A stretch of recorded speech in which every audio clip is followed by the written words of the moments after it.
السلام علیکم ورحمۃ اللہ وبرکاتہ۔ ناظرین کرام، آپ تمام کا الخیر ٹرسٹ CGM چینل میں خیر مقدم ہے، اور آج کی ہماری گفتگو کا عنوان ہے سیرت طیبہ صلی اللہ علیہ وسلم۔ تیسرا حصہ ہے، یہ پارٹ 3 بولتے ہیں۔ عزیز دوستو بزرگو، رسول اللہ صلی اللہ علیہ وسلم کی ولادت مبارکہ یعنی پیدائش واقع فیل یعنی ہاتھیوں والا واقعے کے 55 دن بعد 50 دن بعد ہوئی ہے۔ حبشہ کا نجاشی شاہ کے حکم پر ابرہہ بادشاہ نے ایک خوبصورت، شاندار اور پروقار گرجا گھر تعمیر کیا تاکہ لوگ مکے کے کعبۃ اللہ کو چھوڑ کر اس کی بنائی ہوئی گرجا گھر کی طواف کریں، اس کی بنائی ہوئی گرجا گھر کی طرف آئیں اور زیارت و طواف کریں۔ تاریخ کی کتابوں میں 2 روایتیں اس سلسلے میں ملتی ہیں۔ ایک یہ کہ عرب میں جب یہ بات مشہور ہوئی، یہ خبر مشہور ہو گئی کہ ابرہہ نے گرجا گھر بنایا ہے، تو قبیلہ کنانہ کا کوئی آدمی اس گرجا گھر میں جا کر پاخانہ کرایا۔ ایک اور روایت ہے، عرب کے جوانوں نے آگ جلائی جس سے وہ گرجا گھر جل کر راکھ ہو گیا۔ یہ بات جب ابرہہ نے سنا تو آگ بگولا ہو گیا اور قسم کھائی کہ جب تک میں کعبۃ اللہ کو منہدم اور مسمار نہ کر دوں یعنی توڑ پھوڑ نہ دوں، چین سے نہ بیٹھوں گا۔ چنانچہ ابرہہ 60,000 لشکریوں اور پالے سکھائے ہوئے ہاتھیوں کی فوج لے کر آیا، جس میں کعبۃ اللہ کو گرانے کے لیے بہت بڑا سفید ہاتھی لایا۔ عرب کے رہنے والے ہاتھی پہلی مرتبہ دیکھے تھے، تو ان ہاتھیوں کو دیکھ کر وہ ڈر گئے، خوف زدہ ہو گئے۔ ابرہہ کی فوج مکۃ المکرمہ کی مشہور پہاڑی مینا کے قریب ڈیرے ڈال دیے۔ لوگوں نے حضرت عبد المطلب کو ساری کیفیت سنا دی۔ عبد المطلب نے فرمایا، اے قریش مت ڈرو، اس گھر کا خدا حفاظت کرنے والا ہے، وہی حفاظت کرے گا۔ اس کے بعد ابرہہ کے فوجی قریش کے اونٹ اور بکریاں ہکال کر لے گئے۔ ان اونٹ اور بکریوں میں حضرت عبد المطلب کے بھی 400 اونٹ تھے۔ حضرت عبد المطلب قریش کو ساتھ لے کر جبل سبیر پر آئے۔ اس وقت حضرت عبد المطلب کی پیشانی پر نور محمدی صلی اللہ علیہ وسلم گول ہلال کی طرح، گول ہلال کے مانند چمکنے لگا، اور اس نور مبارک کی تیز شعاعیں خانہ کعبہ پر پڑنے لگی، جس سے کعبۃ اللہ خوب روشن ہو گیا۔ جب حضرت عبد المطلب نے اس نور کو دیکھا، حضرت عبد المطلب نے اس نور کو دیکھا تو فرمانے لگے، اے قریش جاؤ، بلا شبہ اس معاملے میں تمہیں کامیابی ہوگی۔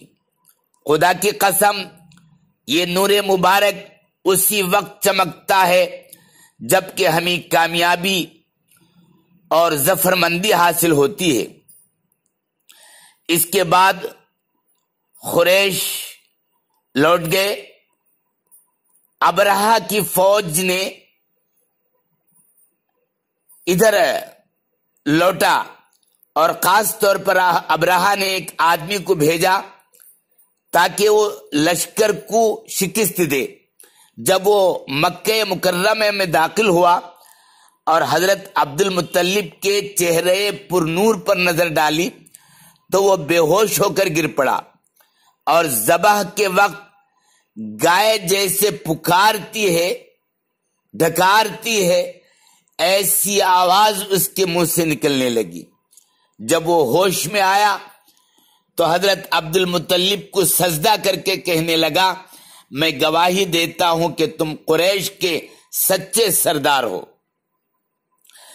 روایت میں آتا ہے کہ جب حضرت عبد المطلب ابرہہ کے پاس تشریف لے گئے اور اس نے اس سفید ہاتھی کو بلایا جو خانہ کعبہ کو گرانے کے لیے لایا گیا تھا، جب ہاتھی نے حضرت عبد المطلب کے چہرے پر نور پر نظر ڈالی تو وہ سجدے میں گر گیا، حالانکہ یہ ہاتھی دوسرے ہاتھیوں کی طرح ابرہہ کو سجدہ بھی نہیں کرتا تھا۔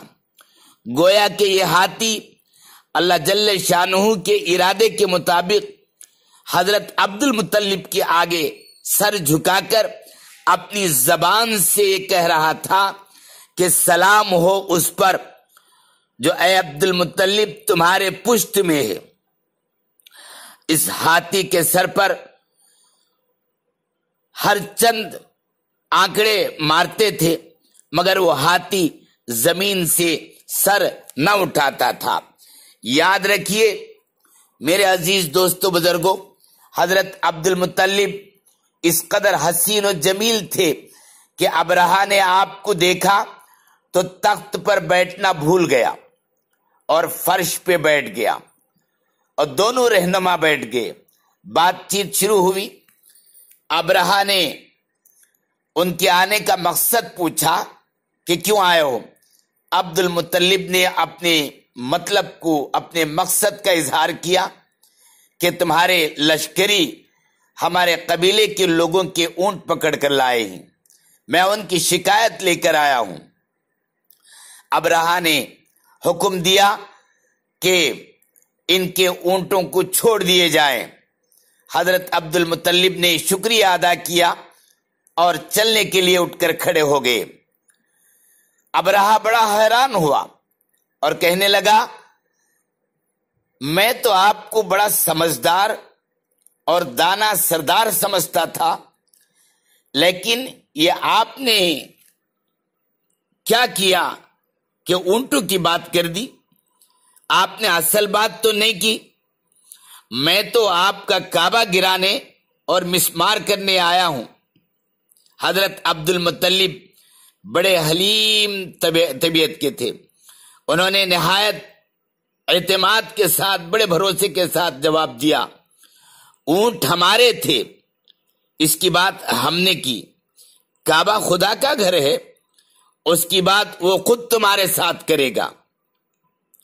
سردار مکہ عبد المطلب نے خانہ کعبہ میں کھڑے ہو کر اللہ تعالیٰ سے دعا کی کہ پروردگار عالم، ہم کمزور اور ناتواں ہیں، تو خود ہی اپنے گھر کی حفاظت فرما۔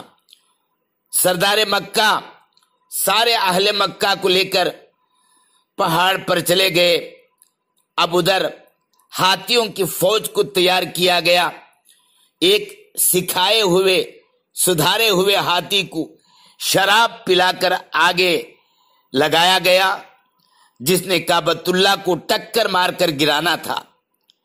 وہ ہاتھی بڑی تیزی کے ساتھ آگے بڑھا، جو ہی بیت اللہ کے قریب پہنچا فوراً سجدہ ریز ہو گیا، سجدے میں گر گیا۔